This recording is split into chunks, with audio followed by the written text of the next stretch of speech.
Hallo, herzlich willkommen bei Nachgehackt, dem Podcast für IT-Security. Mein Name ist Henrike Tönnes und hier spreche ich mit Expertinnen und Experten über Sicherheit in der IT-Technik. Und zwar so, dass es alle verstehen. Alle Rechner hochgefahren?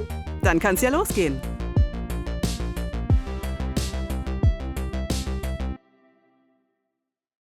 In our modern society, we all like to think that our way of thinking today is more inclusive and less biased than ever.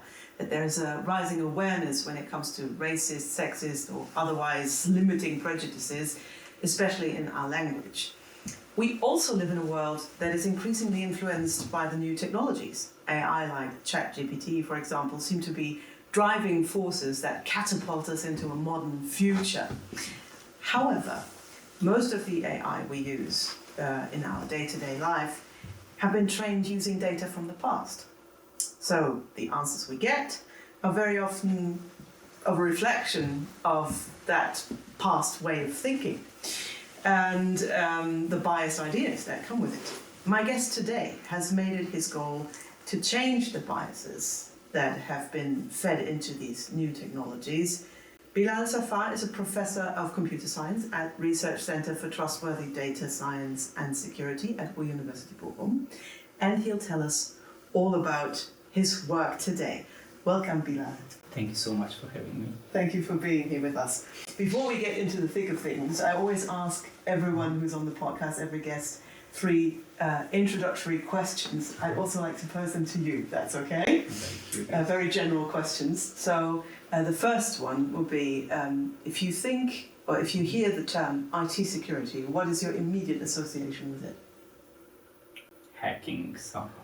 Hacking I think hacking, so somebody's hacking something. All right. And I need to protect it. Okay.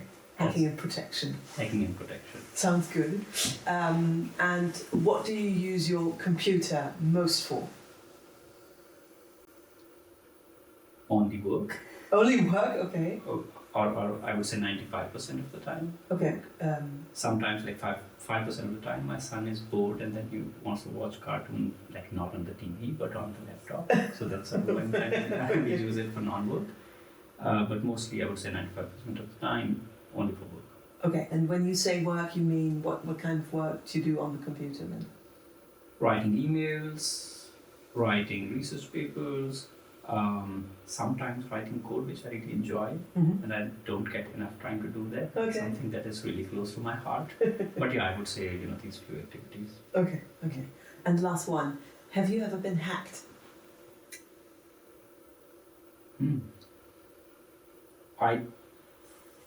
I'm just thinking. So in the sense that I woke up, I found out I can't access my account or something. I think not. I did find out once that my password appeared in some dark web something. I got a notification from somewhere. Hey, your password for this account was somehow leaked.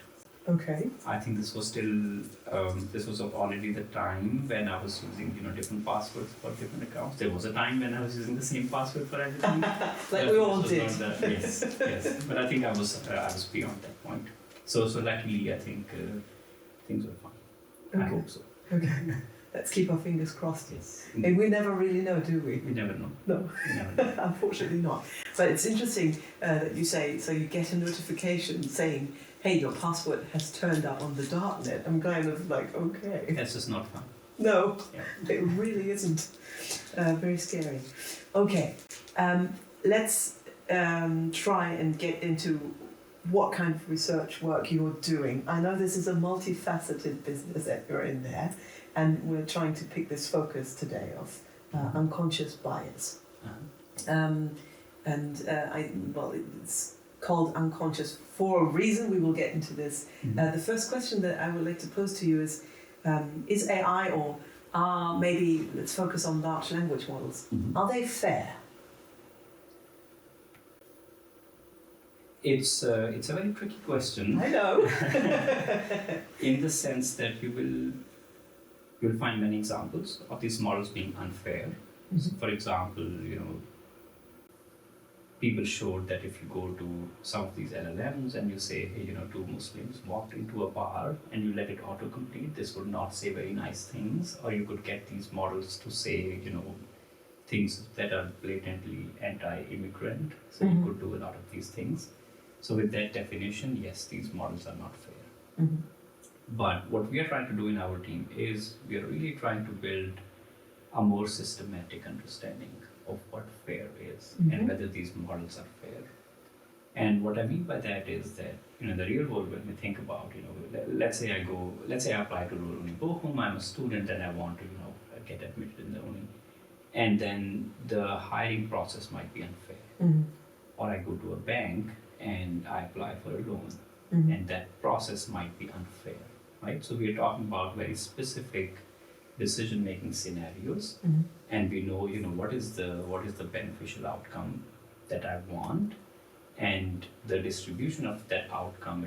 If it is different across different groups, we say, okay, this is unfair. Now with LLMs, they can do just so many things, right? So you can use the same LLM to do so many different tasks.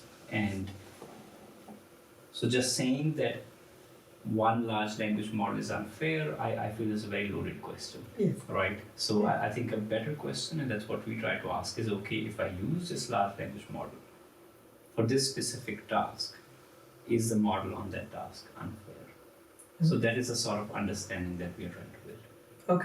Okay. And what is the thinking that you're following right now? So at this very moment, what would the answer be to that question? I think we're really trying to figure out, what are all the different tasks where LLMs can be, very, very beneficial. Yes. And then we're trying to say, okay, for every specific task that we are considering, what does it mean for the model to be fair? So those are some things we're doing. But then there are also a lot of practical, practicalities that we have to consider. So for example, these models are very expensive to deploy.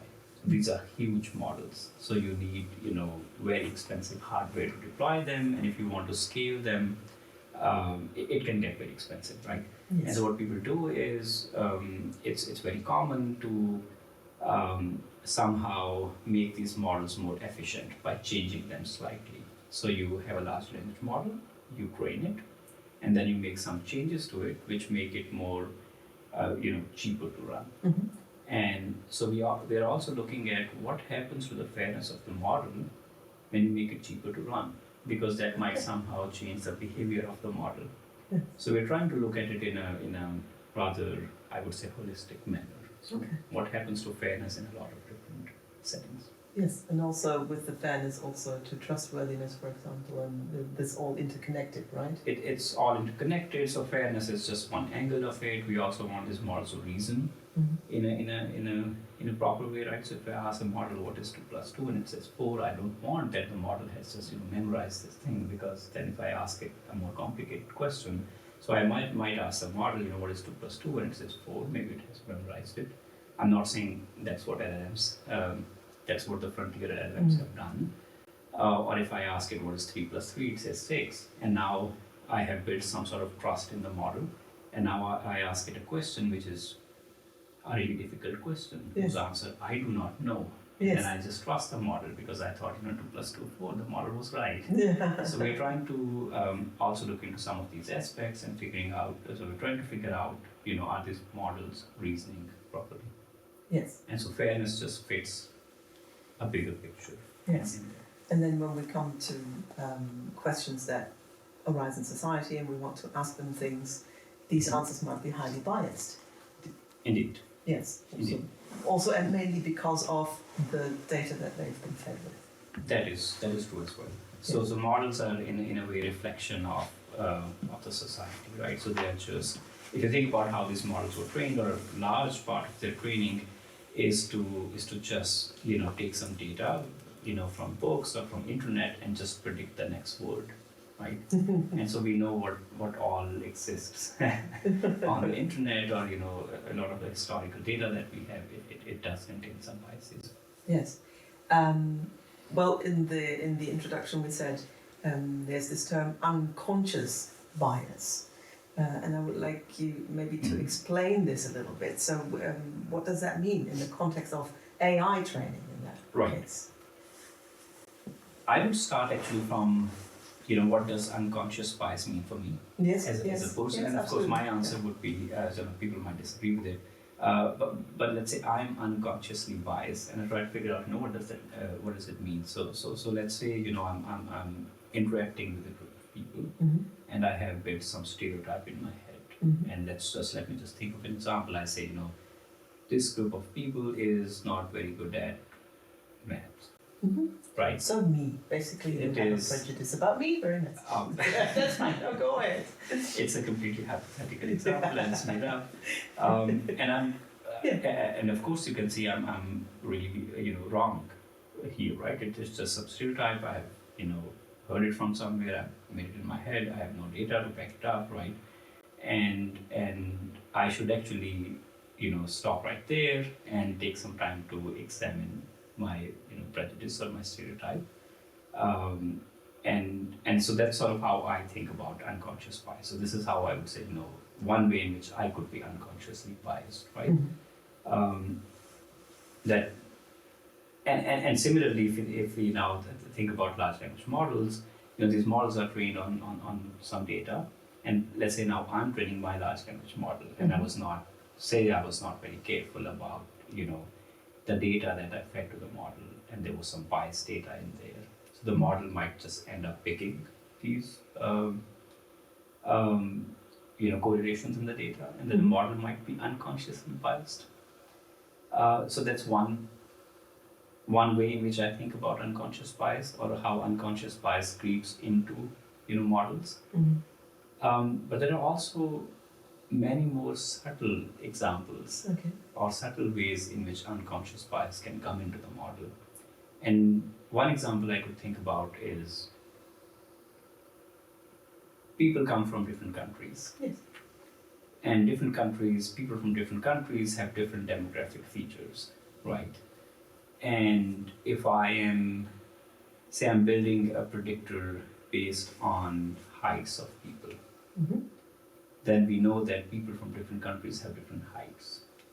So I can't quite, if I'm trying to make a prediction based on somebody's height, and if I can apply that predictor on data from Germany, I cannot apply this same predictor. I should be careful before I apply it on data of people from Pakistan, who tend to be shorter than people in Germany. Yes. So there are many different ways in which, unconscious bias can come up.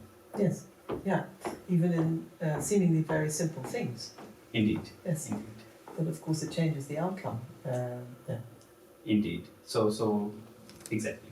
Yeah, and this is one of the less impactful biases that we can have. I mean, what's the worst case scenario? I would like to not imagine that. Okay. Yes. Because again, that can get very, very, really bad, really quick, in the sense that, so often we think about, right, so we say, okay, so here's a model, and this model was biased, and, let me take an example, right, so we say, I have a model, and this was trained on data of, people from Germany, and this model would be accurate on people from Germany, and not so accurate maybe on people from Pakistan. I say this because I'm from Pakistan. Yeah. And so here the bias is relatively easy to notice, right? I could say, hey, this model is very accurate on the population it was trained on. It is not so accurate on the other population, so there is some bias. Now, what's very tricky or very troubling with LLMs is that we will be using them as sources of information. And I could go to LLM and I could say, hey, tell me about people from Germany or people from Pakistan, right? So this is my source of knowledge. And if those responses end up being biased, then unconsciously I am learning biased facts about people. Yes. And these biased facts might later affect my own judgment about people. So these bias effects might, really ripple through the society. And that is something that we should really watch out for. Yes. And we better not imagine what happens when the bias is not unconscious but consciously implemented into these large language models. That right? is indeed so, but I really hope that that would not happen. So Yeah, let's hold on to hope maybe. indeed. Not predict doom. Now, while this is all very interesting and something where I personally say, hey, let's be aware of this, why should everyday people pay attention to that? How does that affect them? Well, algorithmic decision making, decision making based on AI or ML, this is all around us, and by all indications, its presence will increase over time, right? So my car has some AI features in it, and it depends on AI models. That in turn depend on some data that might have been biased. So we should care about it because these systems will increasingly surround us. And I don't want to scare us. These systems, they come with a lot of benefits, right? There's a lot of efficiency benefits, but since these systems are going to be around us, we should make sure that they are unbiased. Yes. But now comes the crucial question. How, if at all, can we find out if, there's bias in answers that we are looking for? Right. So this is, again, this is a very active research area, and I think we're at the very beginning of it. Yes. But, the research community is working very hard to build these tests, and for simple machine learning models, the models that just predict, hey, you get the loan or you do not get the loan, you get admitted, you do not get admitted. So people, the research community has worked very hard to come up with metrics for detecting bias, and they have worked very hard to look at insights from social sciences, from law, and translate those insights into formulas in machine learning and say, okay, this model, this very simple model is biased, and lots of us are trying to do a similar exercise for large language models. And our hope is that we will have good metrics for bias as we move forward. Okay, so you are developing special tests or scenarios where you can find out. Indeed. Okay. And the whole idea is that on a social level we have some indication of what we consider bias, and so the idea is let's translate this insight or this indication into precise formulas and tests that we can run to check if a model is biased. I can imagine that before this technical implementation, there is a lot of very unpleasant, maybe also work of discussing. Yes.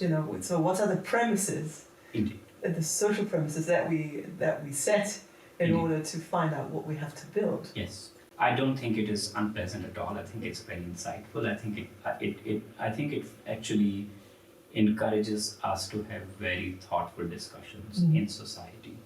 And so one example I often give is, and this was one of the big success stories in my opinion, of thinking about decision making and bias in a more formal, more mathematical way, was that, let me give you an example. So we could say, let's take the example of this loan prediction model, right? And one could say, hey, if people from different populations apply for the loan, then if 20% of people from one population get the loan, then 20% from another population should also get it. That is my definition of what is fair. Now, according to some theories, we might contest it. And we might say, no, what I want to do is, so maybe in one population, people just don't return the loans that often, right? And so we could say, okay, what we want is, we want the model to be equally accurate on both populations. And one of the results that this fairness in machine learning community found was that, hey, these two metrics are based on two very different premises. Yes. And you cannot have them both at the same time. And I thought this really now, this encourages us to have a deeper discussion at a societal level of what we mean by bias and how we address some of these biases. So in that way, I find I do not find these discussions unpleasant at all. Yeah, maybe unpleasant only in the sense that it's maybe not so easy to actually, get on the same page with everyone. Indeed, but I think a lot of things in life worth having are not easy. That is true. That is true. And how do you experience this discussion? Where do you have it? With who do you have it? And what do you get out of this thing? I think it starts like right from the lab, right? So we are a bunch of people discussing bias, and that's what I really like about this research, right? So my research is very close to everyday life, yes. and I really draw a lot of energy out of it. Mm-hmm. And so this starts right at the lab, and then of course we have these discussions at academic conferences, and what I really like about our research community is that it's a very interdisciplinary community. There are people who are quote unquote core machine learning people. There are people from law. There are people from social sciences. There are people from psychology, and they're all bringing in their insights, right? So, and they're all bringing in, okay, what does it mean to be biased or unbiased or fair, from their sort of this angle, and yeah, so this is a very, very vibrant community. Very vibrant community, but isn't it also a very closed-off community? I can imagine that, in university context or in research context, this is very vibrant and there's a lot of interdisciplinary, movement going on. But can this be transported outside this bubble as well? Outside the bubble, as in the real world implementation? Yeah, as in, people who are interested in research and science, into the, real hands-on, right. We're developing this now, or into society outside of academia, maybe. Right. So I spent some time in industry after I graduated, and what I saw was that actually even in industry, people are spending a lot of thought. And people are spending a lot of time thinking about, what does it mean for these models to be biased and ensuring that they are not biased. So there are a lot of, even outside of academia, there's a lot of effort being spent here. I do think that, I think you mentioned the other aspect, right? So I do think that this education could start, even sooner, right? Yes. So as students enter their undergraduate studies, right? So we could educate them that, hey, there are these machine learning models, this is how they work, and this is how the bias could, emerge, and this is how you could tackle it. So I think we could actually do even more of that. I mean, when I studied, we were very, very much made aware of don't rely on Wikipedia. This sort of training now maybe can be just broadened to. Indeed. There's already some effort, but I totally agree that we probably need to expand that. Yes. Indeed. Okay. What would you say? Who is in the end responsible for making AI fair? Is that academia? Is that the tech companies? Is that the government? Who is it? Where does this ultimately lie? I think it's such a challenging problem, and it touches so many of us. And it just, the inputs to these models come from all of us. And for that reason, I think it's all of us, right? And everybody needs to do their part. In the sense that, if I'm a developer, I'm developing a new machine learning model, I need to make sure that, I do my part in ensuring that the model is unbiased. Now, let's say I'm the consumer of the model. I buy the model from the developer. Then it's also my job to make sure that I deploy it in a careful manner to make sure that it does not lead to bias. And that is the thing with machine learning, right? So we take these models and what makes machine learning, very compelling is, unlike traditional computer programs, you don't hard code some rules into it, right? So you just say, hey, you show it some data, and you say, okay, this is how you should make your decisions, and then you deploy it in the real world. And the expectation is that, it will be asked to make decision on the data that sort of resembles the training Yes. data, right? But now in the real world, there might be some shifts happening. I see. There might be something that goes completely haywire. There might be a global pandemic, right? There might be something that we did not anticipate. And so the model might be, operating on data that is very different from its training data. And in that case, actually, it is my job as a deployer of the model to make sure that it is that I'm aware of, any biases that might come up. Mm-hmm. So I think in the end, I see this, and of course then there is the policy making and this bias. I think these issues do not exist in a vacuum. Society is a dynamic. Societies are dynamic. Societies are evolving, and I think with that, what should be considered as bias should also evolve.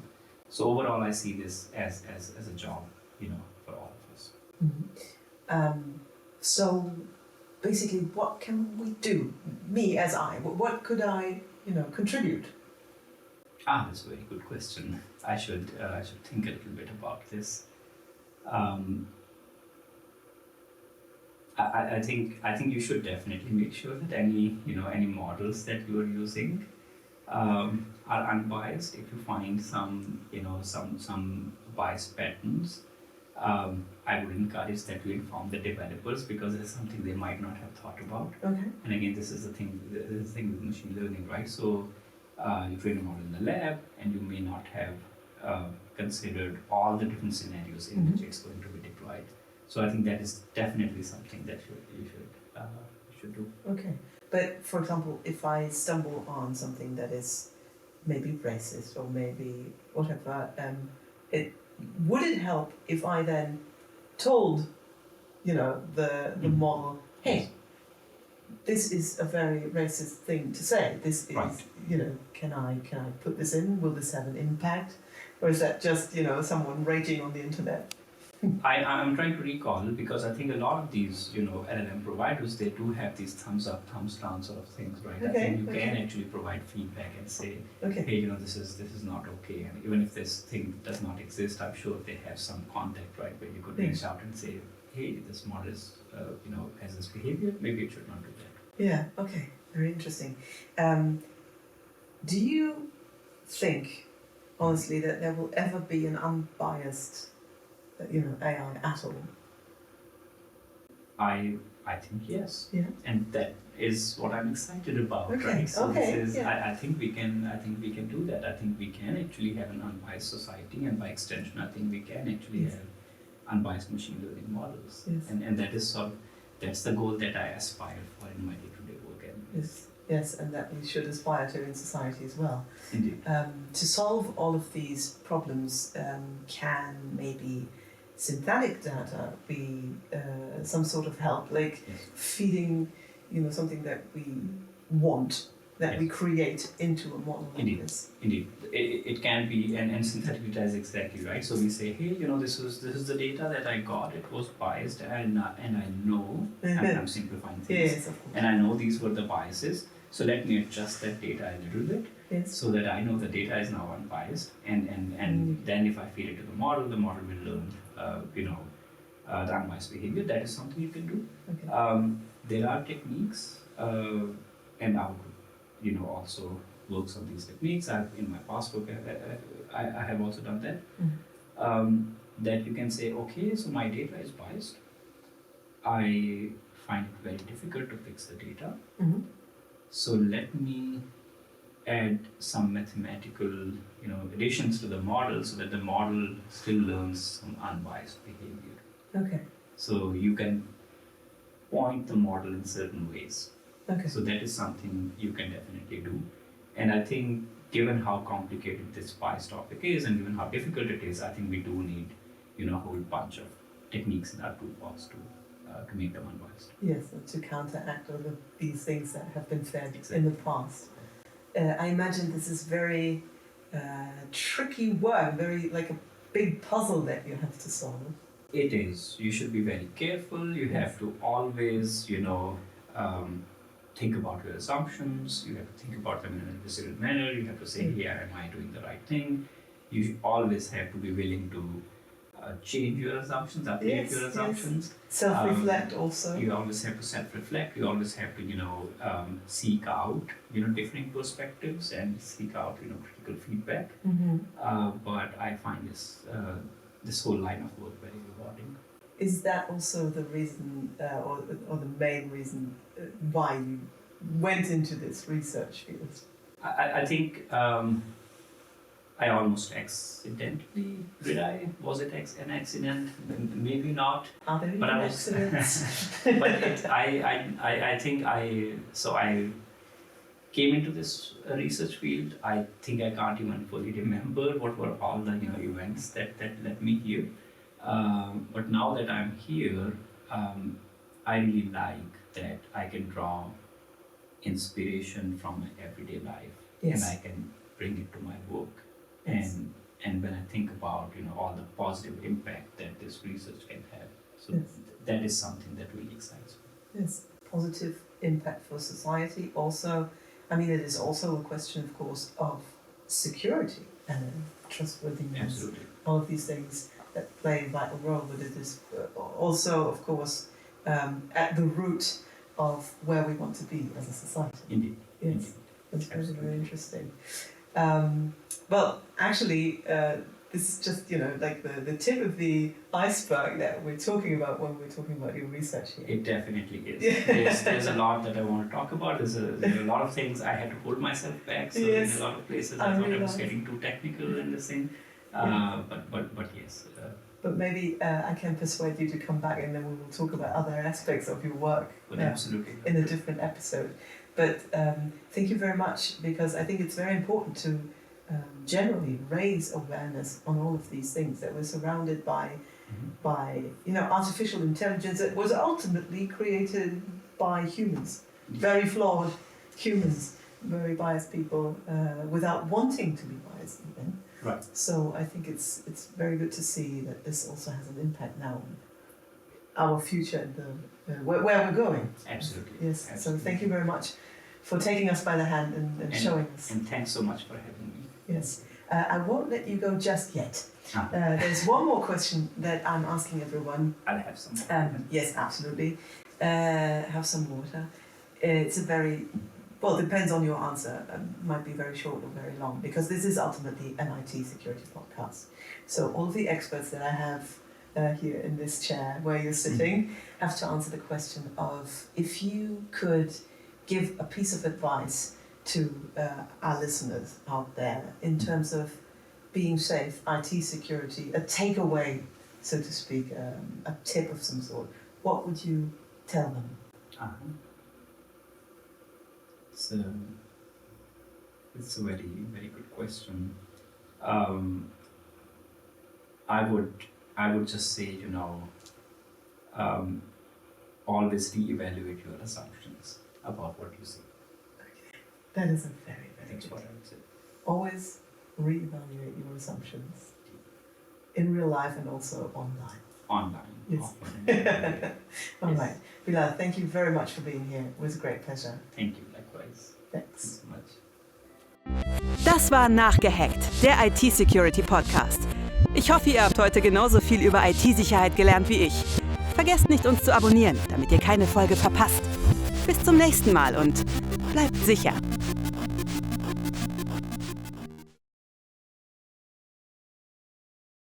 Nachgehackt ist eine Produktion von Cube5 und dem Exzellenzcluster CASA am Horst-Görz-Institut für IT-Sicherheit sowie der FISEC GmbH in Zusammenarbeit mit der Bochum Wirtschaftsentwicklung und Eurobits.